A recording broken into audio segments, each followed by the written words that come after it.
Gipang sakay sa pick-up, dayon gipanghigtan og pisi sa mga personahe sa Land Transportation Office kun LTO 11 kining duha ka mga motorsiklo nga ilang naharang sa Maa Diversion Road, Davao City kadlawon niadtong weekend. Subay sa report na lambigit sa drag racing ang mga tag-iya niini.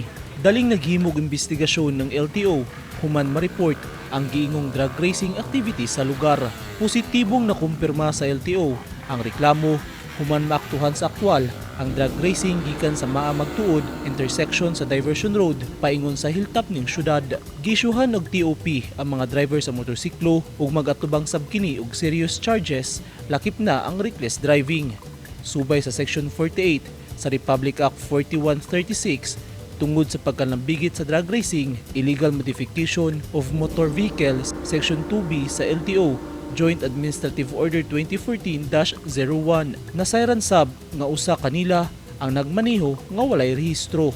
Kanunay ang pahimangno sa LTO sa mga driver nga illegal ang drag racing ug dili luwas sila bina kung himuon kini sa pampublikong kalsada ug sa government regulated highways kay makahatag kini og seryosong hulga sa ubang motorista nga posibleng mo resulta sa disgrasya. Eugene Hinutan, Newsline Philippines, Davao Region.